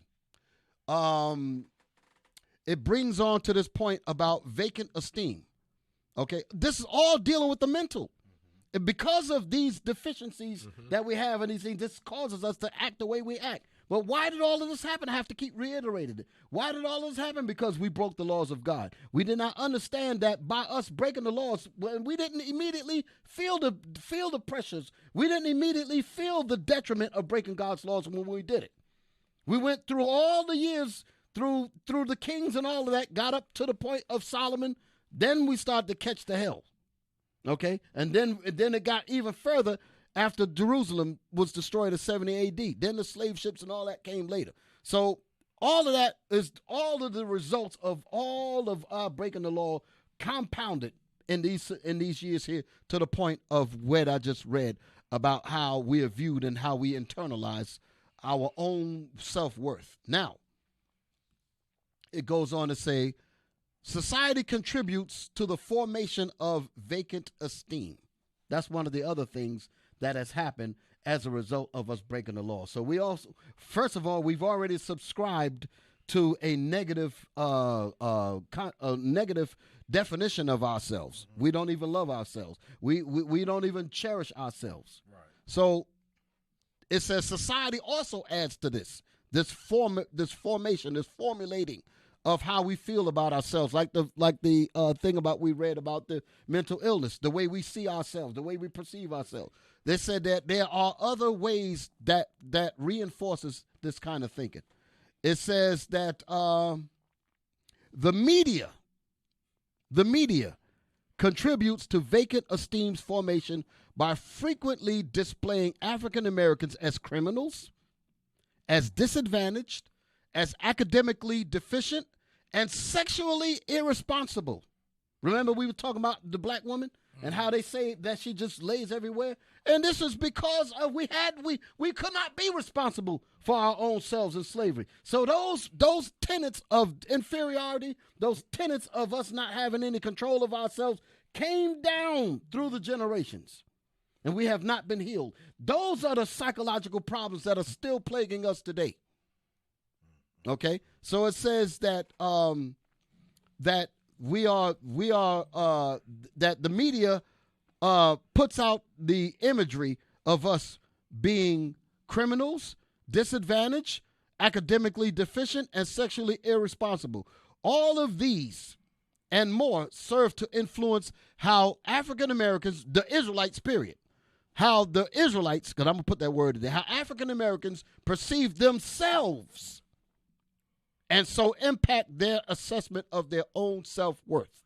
So we see ourselves based on the image that's shown back to us. And that in itself causes a level of negative psychological imbalances that causes us to deal with each other in such a wicked way. Okay? So these are the things that we have to recognize what the disease is, and then we'll come to the medicine. And again, that falls on us as men. That falls on us as men. If we as men don't fix this, it won't get fixed. Mm-hmm. If we as men don't do this, it will not get fixed. White man ain't gonna fix it for it. He's too busy profiting off of our destruction. The other nations ain't gonna fix this. They're too busy profiting off of us and exploiting us. But here we are the victims of it. And God says, I put a spirit in you for you to recognize, for you to get yourselves right. I gave you the Bible, and I'm going to raise you up, but you have to get in this thing and really build it up, and that's what we have to do. Mm-hmm. You can't wait for somebody else to do it. That is incumbent upon us as men to do that, as men of God, to fix these problems. Okay, so I just wanted to put that out there. Deke, I noticed you mentioned media as well. I was thinking about the scripture earlier, what you pulled, Officer Eli, which says, I'm paraphrasing, but the more we bringing out the truth, it seems like they're getting worse, and a lot of that is contributed to the media as well. What we see on the media, what we see just on a sandwich commercial. Or I know we hadn't heard this one in a while. You've been hitting this here lately, but just even over the chicken sandwich. Lord have mercy. I thought that one was gone. It got me pulling it out now. Wow. But yes, the media is definitely a vendetta against our people, big time. Exactly. What Dick is talking about, I read it too. He says that it's a theory. It's his own educated guess. That's what he says how we was going to do in that book. It says that it's still taught in universities today, in colleges anyway, even though there's no fact to it. He kind of, it's a theory that he talks about.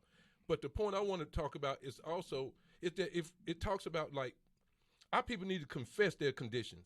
In the book of James, it helped me, Officer Eli. I'm going to pull this script right here, because if we can confess, if I say, Deacon, I got a problem. You say, what's going on with you, Officer Cap? You say, what's going on? I say, well, Dick, I just, I'm struggling at home with my wife. I'm having an issue. It says, the Bible tells us that we need to confess these things. And these conditions, we got to tell somebody, like Captain Sarah said, we're going to have to talk to somebody about this. Right. Who are we going to talk to? So the Bible tells right. Can I say something real quick before you read that? You know what's good about what you just said there, Captain? That's perfectly right. But the Lord says that we have to find, how does the scripture say, one among 1,000, a counselor and all that, because we got wicked Negroes that'll take and will betray your confidence, betray you. Right. Somebody sitting with you and recording you. Oh, God. It's a perfect example. Somebody recording you. You think you're talking in confidence, and they're going to put the daggone thing on social media, and you feel just like Susanna. Right. Wow. And in your house. Eating your food. On your couch. That your wife brought the Negroes food that she cooked. And Esau got laws about it. They HIPAA laws. You got confidentiality laws where you can't share that stuff.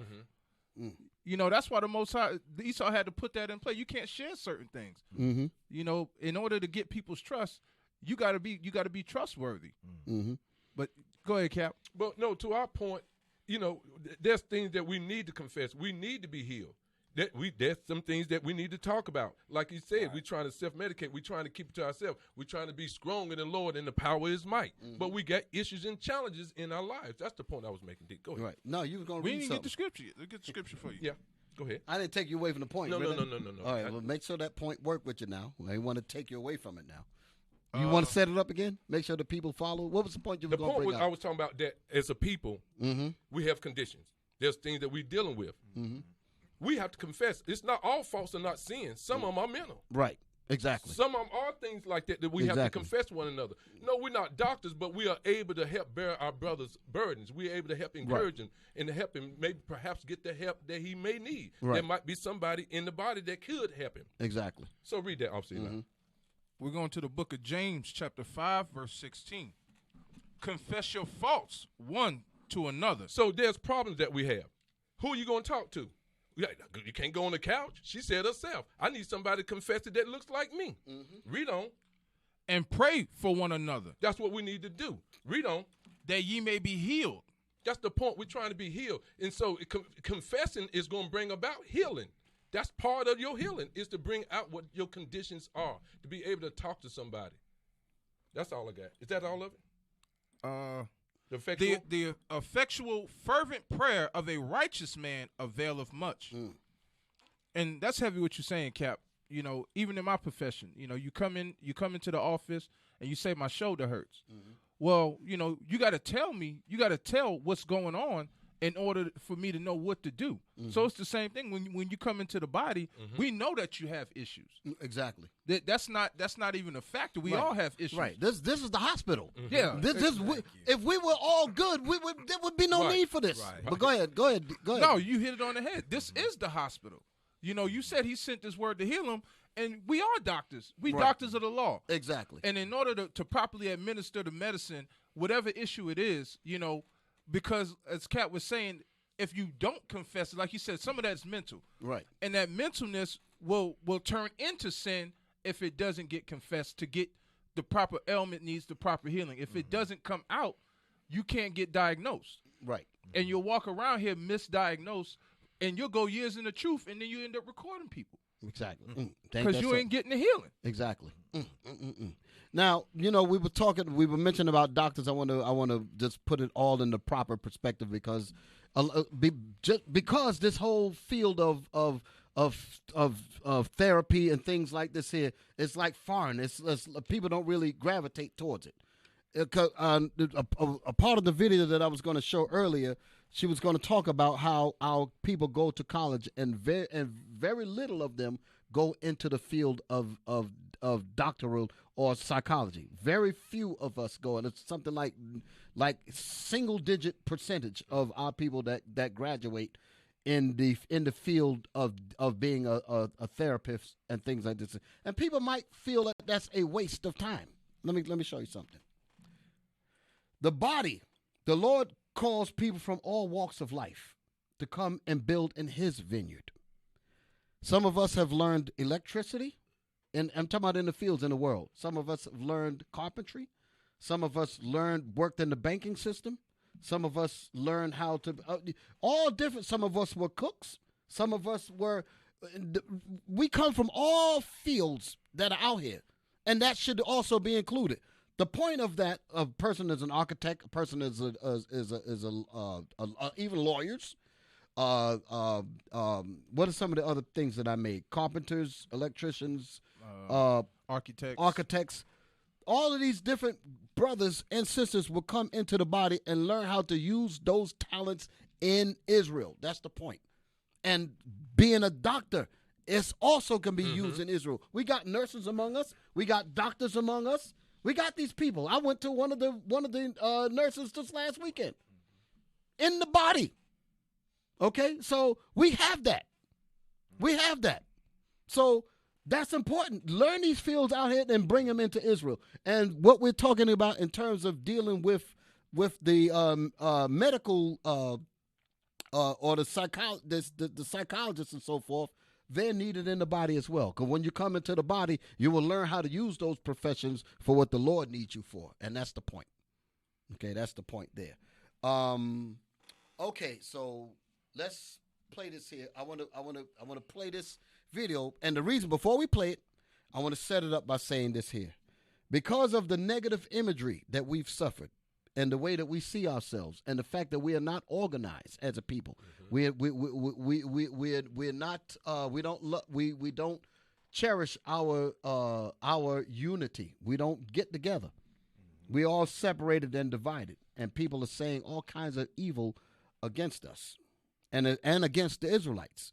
And it has gotten to a point where because I know y'all remember there was a series of videos that was coming out that said where the white people was calling the police on black people for nothing. One black man was throwing out his own garbage. They called the police on that. One little girl was selling water. They called the police on that. Basically what I'm saying is that the image of black people have fallen so low that people can just call the police on us for nothing.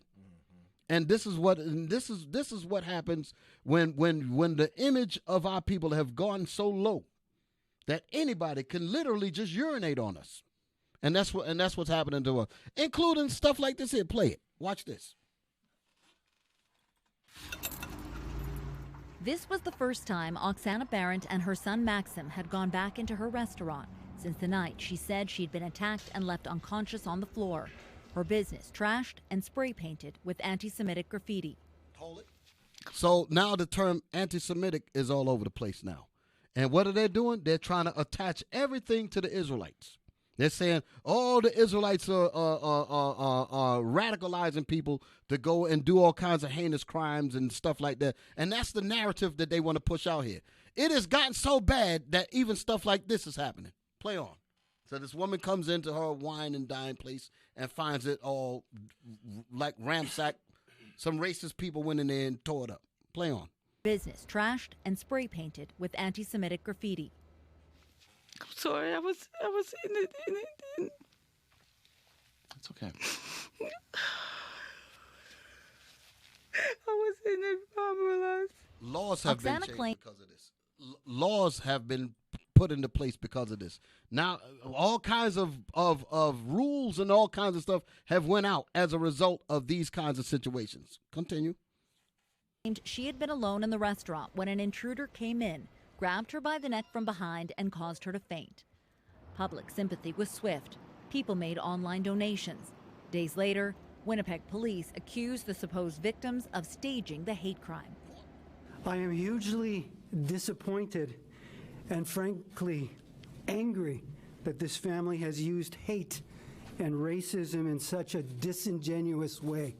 In recently released search warrants, police say the Barrett story just didn't add up. Maxim had told investigators he and his father, Alexander, had gone to Home Depot the night his mother's business was vandalized. But court documents reveal that closed-circuit TV cameras on traffic lights photographed Alexander driving alone in the family's Cadillac. And only Alexander was spotted entering and leaving Home Depot, though Maxim said he'd been there too. This security expert says security cameras and your cell phone's electronic trail make alibis harder to fabricate. To lie about where you are in public nowadays is getting increasingly difficult. The search warrants say the restaurant had 2 cameras, but they weren't set up to record. However, the security system did log every time a door opened or closed and each sound of breaking glass. And no one came or left during the time the Barretts say they were targeted. Investigators wrote they believe Maxim stayed at the restaurant and staged the robbery and hate crime with his mother. They also noted the family was in financial trouble and had been recently court-ordered to pay $230,000 in unpaid debts. Oksana's lawyer says his client maintains her innocence and is confident she'll be exonerated at trial. The evidence the police are relying on is being disputed, and the technology isn't always reliable. Maxim and Alexander's lawyers didn't want to comment. None of the allegations against the Barretts has been proven. They're due back in court October 3rd. Caroline Bargood, CBC News, Winnipeg. Now, I know y'all got something to say on that, but the reason why I'm bringing this up is because it has gotten popular. Okay. Now, they might be saying that this is because they put the swastika up there and they said that that's the white hate group and all of that. But it's popular now. It's popular now. If you know, they would like to say that the black, what they call the BHIs did it. They would want to go there because this is just one incident where they didn't attach us to because they couldn't even get a chance to do that because they did their own investigation and said, wait a minute, these people staged this, so that dropped. But they would have loved to just attach the Israelites to that. But this is one of those kinds of things that happen. These things happen when we are not an organized people. Then it becomes easy to do stuff like this here. Becomes easy to do stuff like this. This is really a horrible situation, and it also reminds me of that situation that happened in Chicago with that Smollett case. Oh, Juicy Smouye. Right. What's his name? I don't know, but I heard about it, and I was listening to the cop and what was it, the mayor? Yeah. They were mad as hell. Yeah. You know what I'm saying? But it's gotten popular to do this, and that's exactly what's happening now. Now every little thing that happened, it's the Israelites. The Israelites did it. The Israelites did it. And that's the narrative that they want to put out there. So if that's the case, then you might as well jump on it too. You might as well go ahead and get it in. It's money in it. There's money in it. Mm-hmm. There's money in it. Insurance claims and all of that. But this is what happens when we fell away from God. All of these kinds of things have fallen upon us. I'm going to shift gears a little bit. We often talk about, give me my next point about the Constitution of the United States, because I need to it's time for our people to know the truth. You know, we talked about Khalif Browder. We talked about the races and justices that we fit in this country. We need to understand what are we in this country and how we really seen, irregardless of what they say. God, yes. Hold it now. We're going to move around in that. Like I said, I think it was last week I talked about, I had a discussion with a cousin of mine, and he's a lawyer. This was many years ago, and I remember bringing this document to him. This is the Dred Scott decision. I remember bringing this document to him, and I was talking about it, and he was saying, yes, but the 13th and the 14th and the 15th Amendments annul that. That's what the people say. And I'm saying on paper it did. But now let's do some reading. Move down this way. Let me just read it. Let me just set it up because some of y'all might not know what y'all looking at. The U.S. Supreme Court, Scott versus Sanford. This is the situation with Dred Scott, what is known as the infamous Dred Scott decision, and this was the decision that was based on a black man. This is past slavery now. We out of slavery, but the courts brought documents to say this man is erroneous for him to even sue me because he's property, and that was how that whole thing got. That's the reason why he lost the case. Now let's jump down. Let's read the tenets of what he brought. This is what he says: upon writ of error to the Circuit Court of the United States. This is what he's going to bring about in the plea to say that this whole case of Dred Scott suing me is erroneous. Go down to the fourth point. I'm gonna read this. Y'all follow me now. This might hurt a lot of people's feelings, but the reason why I wanted to read this because I want people to understand, regardless of what they say, God has got our back. Okay, it says a free Negro. This is in this case the fourth point. It says a free Negro of the African race whose ancestors were brought to this country and sold as slaves is not a citizen within the meaning of the Constitution of the United States. So when our people see this, they're going to throw, just like my cousin did. He mentioned about the amendments, which the amendments nullified it on paper, so to speak. But in practice and reality, look at how our people are being treated. Our people are being pipelined to jail in schools. The courts, the banks, everything is against us. The media is against us. Everything is against us. So what do you mean these amendments really helped us? No. The actual practice of what's going on is recorded in this particular situation here. So the scripture said, give me that in Lamentations. Give me that in Lamentations. Let me read that. So get our people's mind in set up right. Lamentations, what, at 4:17? Read that real quick. I'm going to get back to this thing here because you need to know the reality of where we live. And that's the reason why the Most High said in that Bible, for us to gather ourselves together, O nation not desired. We're going to find out right now how undesired we are. Read that. Lamentations chapter 4, verse 17. As for us, our eyes have yet failed for vain help. For our vain help, right? That's what it says? Our eyes as yet failed for our vain help. Go ahead. In our watching. And our watching and praying. Go ahead. We have watched for a nation that could not save us. Neither do this nation want to save us. That's the point. We have watched for a nation that could not save us because we have not turned to the Most High. Now we're going to read about how they feel about us. Okay? Like again, point 4, a free Negro of the African race, meaning us, the Israelites. Talking about all 12 tribes, you're going to find that out. Of the African race whose ancestors were brought to this country and sold as slaves is not a citizen within the meaning of the Constitution of the United States. Wait a minute. The Constitution. It didn't say according to somebody's notepad. According to the Constitution, they say that the black man is not a citizen. That's where that term denizen come from. As not a citizen of this, according to the, is not a citizen within the meaning of the Constitution of the United States. Point 5. He says, this is argued in court. When the Constitution was adopted, when was it adopted? 1776. Yep. That's when they're talking about. When the Constitution was adopted, they, meaning us, we were not regarded in any of the states as members of the community which constitute the state, and were not numbered among its people or citizens. Consequently, the special rights and immunities guaranteed to the real citizens do not apply to us. This is the argument. And not being citizens within the meaning of the Constitution. I have to keep saying that word. It says, consequently, the special rights and immunities guaranteed to the real citizens do not apply to us. And not being citizens within the meaning of the Constitution, they, meaning we are not entitled to sue in that character in a court of the United States, and the circuit court has not jurisdiction in such a suit. So they're basically saying we can't sue. That's the reason why when our people go to court, I mean, look at the recent case. The recent case, what is it, the Amber Geiger situation? Right. That whole mess. Right.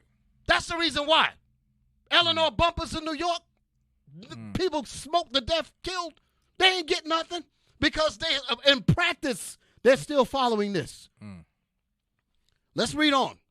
It says they are not entitled to sue in that character in a court of the United States, and the circuit court has not jurisdiction in such a suit, meaning you can't take it to no court to overturn what we're reading out now.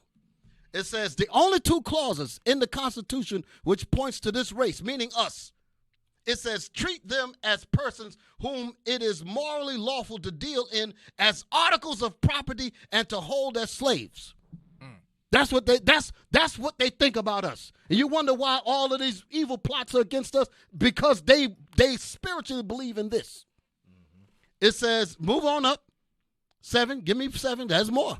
Give me 7 right there. It says, since the adoption of the Constitution of the United States, meaning, what was that date? 1776?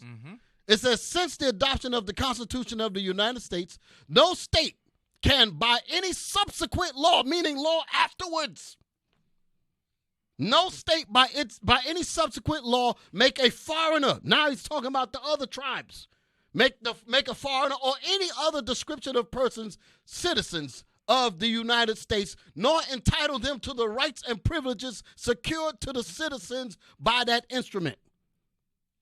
Come on, more. Wait a minute, hold it.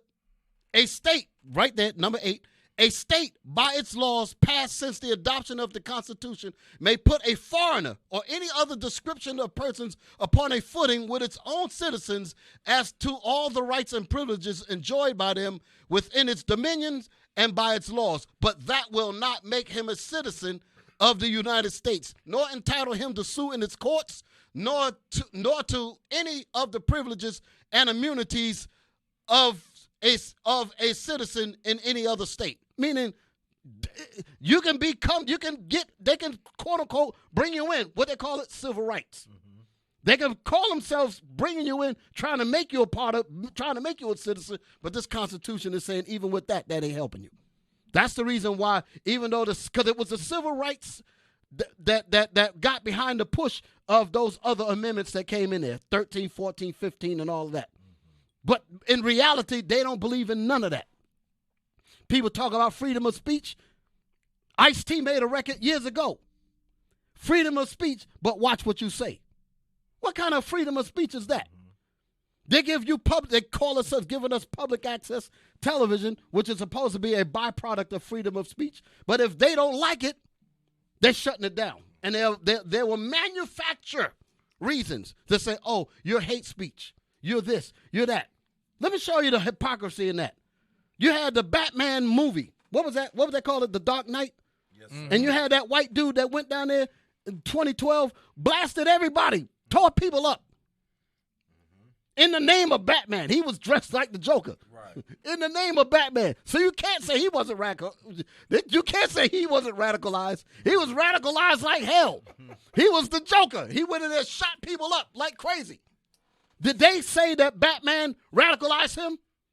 Did they say that Batman produced a hate group? And I'm talking about dozens of people died. They didn't say none of that because those are white folks. But here you got a situation that happened in Jersey, and what they're going to say, because he visited one school. I don't even know what school he visited. 4 or 5 years ago, visited once. And because of that, they said all the Israelites, Black Hebrew Israelites. Yeah. We're targets of terror and all types of BS. It's because of what we read it. This is what they actually believe, brothers and sisters. But why did all of this happen to us? Because we did not keep the discipline of keeping God's laws. I don't want you to forget that. Right. Let's read on in that thing. Let's get that thing some more. Where am I at?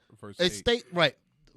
Point 8. A state by its laws passed since the adoption of the Constitution may put a foreigner or any other description of persons upon a footing, meaning put them along with the white people, with its own citizens as to the rights and privileges enjoyed by them within its dominion and by its laws. But that will not make him a citizen of the United States, nor will it entitle him to sue in its courts, nor to any of the privileges and immunities of a citizen in another state. Now, let me get to the point 9. This is what I wanted to get to.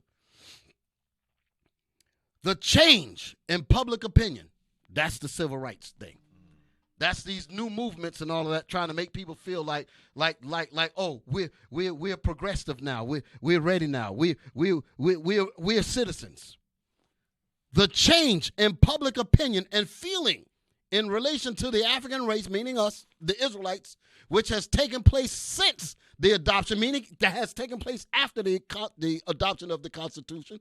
Since the adoption of the Constitution, listen to what it says. It says it cannot change its construction and meaning. Wow. So what do you mean these amendments? That's on paper, but in practice, they still upheld it. They're still rolling with this.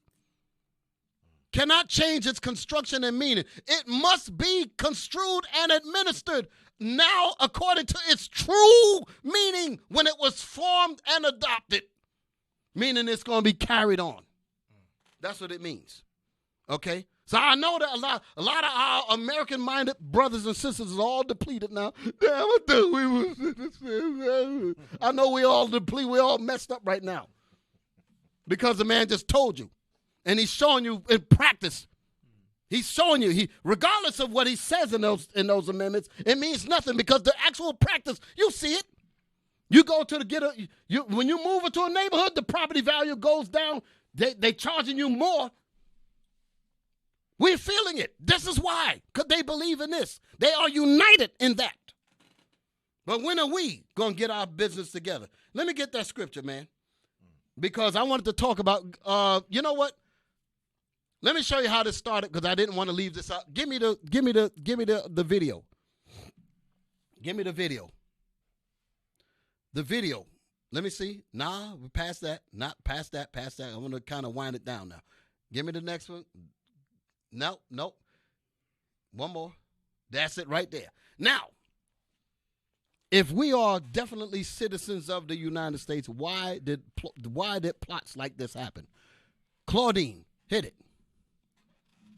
Welfare people gonna find out, then you gonna be the man, the welfare man.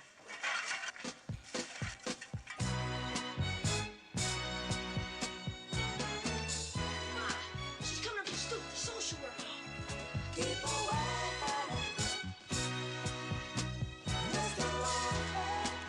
They just keep on saying I'm a lazy woman. Don't love my children and I'm meant to be unfit.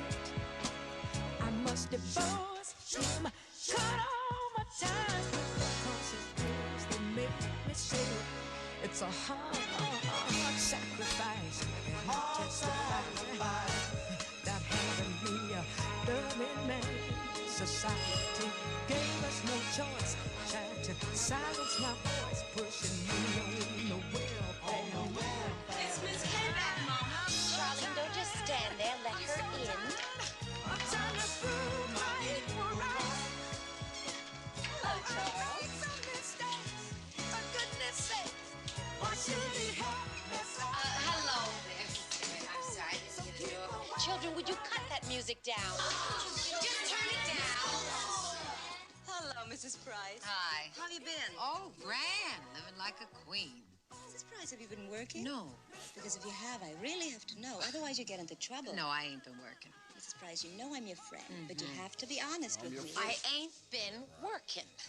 Well, I understand a man's been visiting you regularly this past month. You are not supposed to spy on us. I didn't spy on you, Mrs. Price, but someone has. It must be that lady, that bitch across the street. She'll say anything, that bitch. The thing is, Mrs. Price, if something comes out later and I don't know about it, you'll be in all kinds of trouble. So, if you've been seeing this man... Well, what is this? Am I not supposed to see a man? What am I, a damn nun? No, but if you've been sleeping with a man and he's been giving you things, I'm sorry, but I have to know. Do you sleep with a man? Now, that's none of your business. It's none of your business either. You're wrong, Mrs. Price. It is our business. This man may be bringing things into your home which you may not be deducting. Now, you know I have to deduct you on those things. What things? What things, damn it? You have a man come over for dinner, he brings you a bottle of wine. I have a man come over for dinner, he brings me a damn six-pack. Oh, there are two left, Miss Kayback. Would you like a beer? I'm sorry, Mrs. Price. I'm sorry, too. I figured it out. It comes to about $1.35. If he brings my kid some soda, that's about 80 cents. Now, with quick figuring, that comes to about $2.15, Miss Kayback. That's plus tax. You mean to tell me that's all he gives you, $2.15? How much do you get? All right, pause it. Pause it. Let's go back. Bring it back on me. I want to say something. Now, what you just saw there was that this is the welfare system that was used to remove the man out of the home. Okay, that's what happened there. You could not have the man. This was during the this was welfare reform, as they called it back there in the 70s. Okay, and that was to offset the political movements of us trying to get some kind of rights in this country. Okay, so those plots were that when it said that they think deep. Give me that in Psalms. Give me that in Psalms. Psalms. You know what I want, right? 64. The heart, the thought of every one of them. Give me that, because this is how these people think. They understood that by doing that and removing the black man out of the house, it was going to cause problems later on. Okay, it's going to cause problems later on. Let's read it quick. Let me start at verse 5. Give me the verse that says read. Psalms chapter 64, verse 5. Come on. They encourage themselves in an evil matter. The evil manner is the plot against Israel to cause our children to go to jail. Go ahead. They commune of lying snares privily. The snares that they laid down, they came up with that so-called welfare reform system to drive the man out of the home. Meaning, just like what you brought up earlier, Captain, that son looking to ask his father about his fathers, he ain't even in the home, and we were penalized for that. And because of that, the black woman had to push the man out the house so that they could get a check, because we never got paid back. We never got paid. We served all these years of slavery and never got paid back. Go on, be on your own. Go on. That's what they did to us. So if we even tried to even do anything to help ourselves, we were penalized for it. That's what the Constitution is telling you. Read. They say, who shall see them? They search out iniquities. They search out iniquity. They thought about the plan of taking that man out of the house, that it was going to lead to our children going to school, the prison pipeline, drugs in the home. All of that was planned. Dope was being pushed in the community at the same time. What do you mean democracy? What do you mean that we are citizens? No, they don't care about us. And that's why all of this mess that they're coming against us now is because they don't want to see us do anything but be slaves. Just like that article said. Read.